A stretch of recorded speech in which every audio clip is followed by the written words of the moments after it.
Okay, now that that's settled, why do we want to go viral? Hello and welcome to the channel, blah, blah, blah, it's me, Tevin, let's get started. Okay, so but yeah, to my point, why do we really want to go viral? What is the draw to being viral? Is it the fame, the notoriety, the possible cracking under pressure? Now, I'm not the one to judge, as you and I both well know that I am well versed in being myself. At least that. I can at least speak for being optimally optimized to be me. Sorry. But not being a viral sensation in any type of way at all. What would I do with that type of virality? Like what would I do? What, honestly, speaking of which, what in the world video would go viral? That is the question. Like, oh my gosh. Anyway, from my understanding, looking at Think Media, vidIQ, and all the other multiple gurus out there telling you how to go viral, what to do when you go viral, blah, blah, blah, blah, blah, blah. The thing is, it's spontaneous. The algorithm comes, it blesses you, and then it shits on you.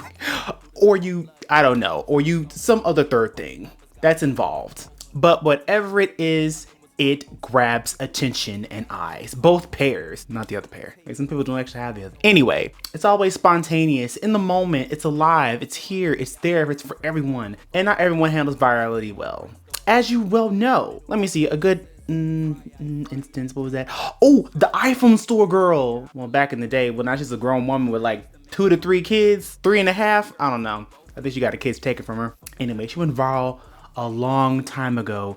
And you know what happened? She blew up, fizzled out, and now is begging for money on TikTok. Crazy how things work like that, right? Now, that's no fault due to her in any type of way. I mean, the internet pick and chose, and boom, that right there is what solidified her as a viral hit. Sadly, a one-hit wonder, and everyone kind of capitalized off of her fame, and then she was cannibalized by her own virality. And the thing is, we only know her for that right there.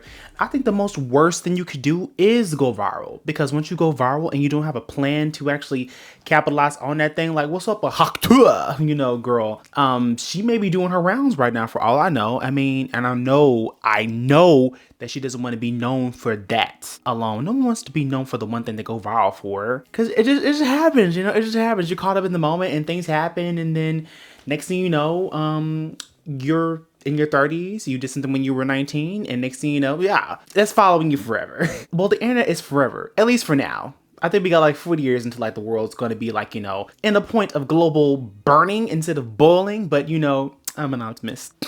But to get back to my point, it's just so fleeting. You know, I would definitely say if you are going to go viral, going viral, I feel personally isn't all that hard. It's really not. It's just allowing for you to expound upon that moment and be ready for it. No one's ever ready to go viral. You won't be. And actually, I found this really cool creator. Dang, I forgot his name. He's somewhere on my subscription list, somewhere in there. But anyway, he's like a really a small creator, right? Left YouTube for about 2 to 3 months or so, and then he was like, "You start a YouTube channel, blah blah blah blah blah blah blah." And then the channel blew up, skyrocketed, and I found me a creator that I actually like. Sadly, they aren't consistent.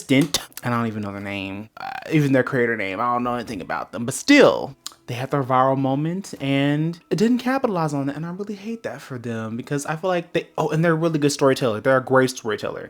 They're Taiwanese, I believe, but great guy, swell guy, wonderful content. Went viral, and he wasn't known for that moment right there, but like he didn't capitalize on it. And I think that he could have expounded upon it a little bit more, if not for the moment, then for science. If you're not gonna do something, you know, in the moment, at least do it for science, for the future, so we can all just look back at it and marvel at it. Look back at it. Trina! Sorry, my mind went somewhere else. It was, you know, music is good. It fills the soul. But going viral is definitely something that can absolutely be manufactured. Sorry, I'm looking at my phone. It's not that hard whatsoever at all. But what does going viral mean to you personally? Is it something that you want to do? Is it something that is a goal for you? Do you think that you'd be ready for the virality? Would you love the attention? The perpetual attention? I'm just kidding. Nothing on the internet lasts forever, except the internet itself. While it lasts, while we still have servers up. Would you be the moment? Would you capitalize on the moment? Or would you be perpetually trapped in that one moment that defines your virality? I want to know. Inquiring minds want to know. Fun fact, I tried to make a podcast called Inquiring Minds. Someone already took that. Lucky me. Not to mention you get caught in the content trap and you be trying to do the same thing that made you go viral. I really do pray for people who do go viral, unless it's for something that's really well, I don't want to say that right there. I'm an optimist. For something that is just really, really outlandish and problematic. Yeah, that. That kind of be like, nah, I won't go there. I won't go there. But on to my next point. We live in very interesting times. Virality at a high. TikTok fame easier than ever. And we live in historic moments. I'm getting tired of living historic moments. I am physically, spiritually, and mentally drained from all the historic things that we literally, don't look at my armpits, from all the historic events that we live through right now. A historic election, historic atrocities, historic floods, Hurricane Beryl, I believe, as the other people call her. It's a storm. We name storms after women. Okay, it's cool. Beryl is what I'm gonna call her.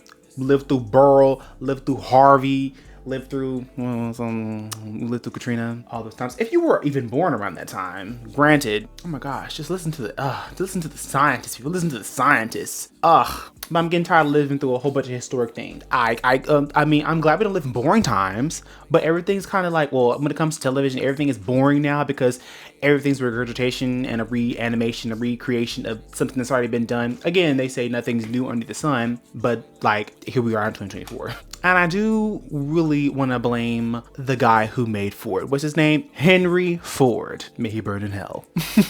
Disrespectfully, of course, for making the craziest of 9 to 5 and making everyone into worker bees. Anyway, again, we live in historic times, for good or for worse, and I'm getting tired of it. I would like to have things on easy mode, if you wouldn't mind. Hopefully you wouldn't mind. A little bit of, mercy, if you would please. A little less on the capitalism, Allow for a lot of wonderful creators to come out of the works and really do their thing, pop their big one, as it were, for all of us. I guess we also live in historic times because y'all remember those billionaires that got into that submersible? Because it wasn't a submarine. I don't know how in the world. And it was powered by a Logitech controller. Wow, that was historic. That was crazy. Funny. But wow. We live in such interesting times. I just can't contain myself. Again, I would like an easy mode. That'd be great. That really would be great. I'm pretty sure those billionaires like an easy mode too. But dang, wow. Sorry, I don't mean mocking the dead. They're rich anyway, who cares? But at least we can stay optimistic in these horrible times. Not, what's the word I'm looking for? Not toxically optimistic. We can be rooted in reality. Unlike the people who are going to space. Oh my gosh, did they even save those people in space? Those 2 astronauts? Then they sent those like those, I don't even think they actually sent up other astronauts to get the astronauts. I think they were like literally civilians. Like there was an accountant, a billionaire, and something else. Look, the Titanic demanded a sacrifice when it came to the billionaires, and they achieved it. Sacrifice was done. Space. Look, I don't think we should be sacrificing anyone else to space, let alone some civilians who think that they should be doing some things for SpaceX.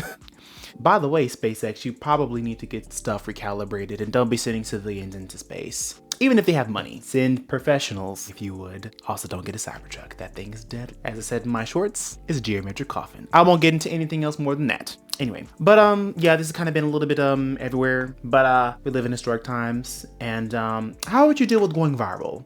Would you enjoy it? Would you love it? Would it be great? Would it increase your credit score? Would you capitalize on it? Would you become the next big thing? Would you be like a JoJo Siwa, or would you be like a musing of a crouton? What would you do? I'm gonna pick your brain really quickly and see what's going on up in that big brain of yours. Big brain activity. No smooth brains around here. Anyway, I've taken up enough of your time. And I have things to stream and I have other videos to make, but it's been wonderful being in your freaking presence. You wonderful, lovely being you. Anyway, I'll talk to you later. All right, later.